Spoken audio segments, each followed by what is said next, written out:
ሰላም ተመልካቾቼ እንዴት ናችሁ? ዛሬ በዚህኛው ቱቶሪያል ደግሞ የምናየው HTML preformatted text የምትባለውን ኤሌመንት ይሆናል። እቺ ኤሌመንት የምታገለግለን ለምንድነው መሰላችሁ? ለምሳሌ አንዳንዴ በቃላቶች መካከል ኖርማል ስፔስ አለ አይደለ? አንድ ስፔስ ማለት ነው። ግን እኛ እንዳጋጣሚ ከአንድ በላይ ስፔስ ብንፈልግ እዚህ ኖትፓዳችን ላይ በቃላቶቹ መካከል የሆነ ብዙ ስፔስ እንሰጥና እዛ ብራውዘራችን ላይ ያ ነገር መምጣቱን ቼክ እናደርጋለን አይደል? ግን እዛ ጋር ቼክ በምናደርግበት ጊዜ አንፎርቹኔትሊ ብራውዘሩ ያንን ሁሉ ያስገባነውን ስፔስ እዛ ጋር አያመጣው።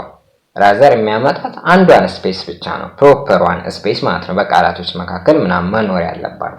ግን እኛ እኮ ያንን ስፔስ ፈልገነው ሊሆን ይችላል። አንድ ይሄንን ያዙልኝ። ሁለተኛው ለምሳሌ ግጥም ማስገባት በምንፈልግበት ጊዜ ግጥም እንዴት ነው? የተወሰነች ሄደት ይላል፣ ከዛ በአዲስ መስመር ይወርዳል ምናምን ነገር አይደለ? እያንዳንዱ ላይ እንደዛ ነው። ግን እኛ ምንም እንኳን ያንን ግጥም በሌላ ኤዲተር ወይ ቦርድም በምንም ጽፈን አምጥተን እዚህ ኖትፓዳችን ላይ ፔስት ብለን በብራውዘራችን ለማየት ብንሞክር ምንድነው የሚያደርገው? ግጥም አድርጎ እንዳረፍተ ነገር ነው የሚጽፈው። ምክንያቱም በአዲስ መስመር ይወርድ ነው እሱ አላግባብ ነው ብሎ ያስበውና አንዴ ዝም ብሎ ቦታ እስካለው ድረስ እየደረደረ ዲስፕሌይ ያደርጋል ማለት ነው።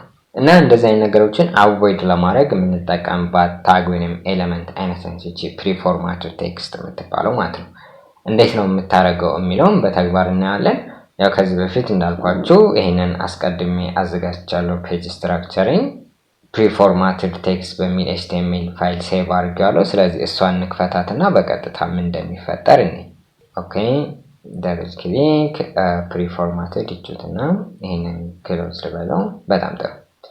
በመጀመሪያ ችግሩን ለማሳየት እዚህ ጋር አንድ ፓራግራፍ ነገር ልጻፍና ዝም ብዬ ቴክስት ላሳያችሁ ምን ልል እችላለሁ። እዚህ ጋር hello guys, this is HTML preformatted text tutorial እንበል። ዛይን ፉል ስቶፕ ላድርግና እንየው።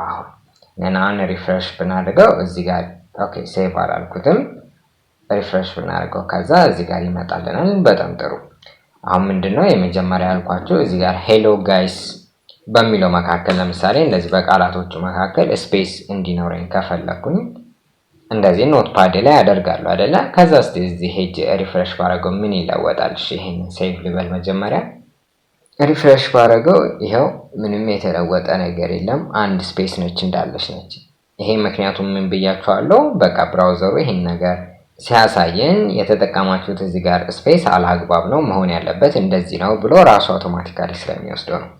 እዚህም ቀደም ብለንም ብንገባ ከበስተግራ በኩል ተመሳሳይ ነው። ምንም አያረገውም፣ ወደዚህ አይወስደውም፣ አያሸሸውም። ጥሩ። እሺ ይሄንን ወደ ነበረበት እንመልሰው። አሁን እንድለች ብዬ ላምጣው። ከዛ ደግሞ ይሄንን አሁን ለምሳሌ ኢንተር ብዬ እንደዚህ መጻፍ ፈለኩኝ። hello guys ከላይ ሌላው ከታች። ይሄንንም ሴቭ አድርጌ ሪፍሬሽ ባረገው አያወርደው። ምክንያቱም እዚህ ጋር ብዙ ቦታ እያለኝ ያለ አግባብ ወርጃለሁ ብሎ ነው የሚያስበው። እሱ ያንን መልሶ በአንድ ስፔስ ምናምን አድርጎ ያስገባል ማለት ነው።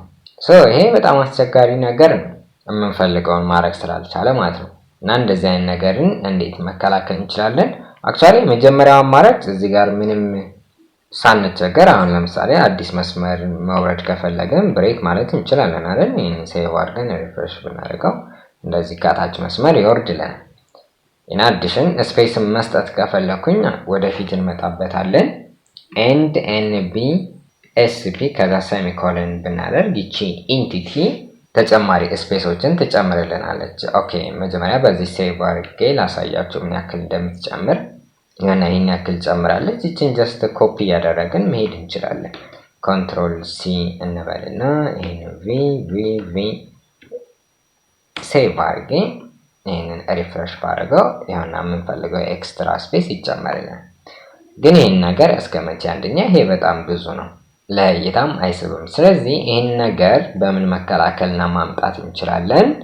ፕሪ የምትባለው ታግ ወይንም ኤሌመንትን በመጠቀም መስራት እንችላለን። እሱን ለማድረግ እዚህ ጋር ሬፕ ስላለኝ ኦሬዲ እዚህ ጋርም አርኢ ብሎ መጨመር ነው። አሁን እዚህ ጋር እንደዚህ ካረኩኝ በኋላ የምፈልገውን ስፔስ ሊስት እንደዚህ እዚህ ጋርም ብሬክ ምናምን የነበረውን ኢንተር ብዬ ልውረድ። አኔን ሴቭ አድርጌ ሪፍሬሽ ባረገው ይሄ ነገር እዚህ ጋር እንደጻፍኩት በጥሬው ይመጣል ማለት ነው በቀጥታ። ያው ሪፍሬሽ አረኩት መጥቶልኛል። አክቹአሊ ፕሪ ላይ አንድ ጽሁፍ ሲገባ በተለይ እንግሊዘኛ ጽሁፍ ወደዚህ ፎንቱ ይቀየራል። እሱን ዲስክሪፕሽን ላይ አያይዟለሁ ታነቡታላችሁ። እናንተም ለነገሩ መቀየር ትችላላችሁ፣ ችግር የለም። ትልቁ ችግር ተፈታ ማለት ነው። ምን ማለት ነው? በቃ ፕሪፎርማትድ እንዳረኩት እዚህ ጋር እንደጻፍኩት ኖትፓዱ ላይ ቀጥታ አምጣለኝ እንደማለት ነው። ስለዚህ ግጥሞቻችንን ብንከት ምንም ችግር የለም። እዚህ ጋር ለምሳሌ አንድ ያዘጋጀዋት ግጥም አለች። እስቲ እሷን እናምጣና ምን እንደሚፈጠር ኮንትሮል ሲ ልበለው። ይሄንን ፕሪ በሚለው መካከል ፔስት ልበለው። ፔስት። በጣም ጥሩ። አሁን ያው ግጥሙ እንደዚህ ነው አቀማመጡ። ግን እስቲ መጀመሪያ በፓራግራፍ ሲሆን ምን እንደሚሆን ላሳያችሁ በፕሪ ከመሞከራችን በፊት። ኦኬ ይሄኛው ፒ እንደዚህ እናድርገው። እዚህ ጋር ሆሪዞንታል ገብታለች። እሺ በኋላ አሳያችኋለሁ። ይችላል እናጥፋና ሪፍሬሽ ብናደርገው የሚፈጠረው እንደምታዩት ነው። እዚህ ጋር እንዳለው አይነት አቀማመጥ ተከትሎ አልተቀመጠም። እኔ ግን የምፈልገው ወይንም ግጥም የሚቀመጠው እንደዚህ ነው። ስለዚህ ይህን ነገር አቮይድ ለማድረግ ይቺ ነገር ፕሪ ብንላት።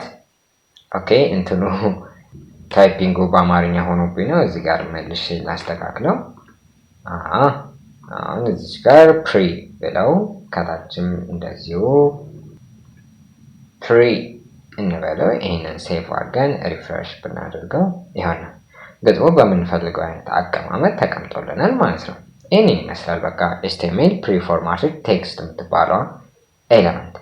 እዚህ ጋር ቅድም ገብታ የነበረችው ሆሪዞንታል፣ ለምሳሌ በጸሐፊውና በግጥሙ መካከል የሆነ መስመር ለማስመር ምናምን ብንፈልግ እንደዚህ ሆሪዞንታል ብለን ማስገባት እንችላለን። ጀስት ሆሪዞንታል ላይን ብቻ ነው የምታስነው።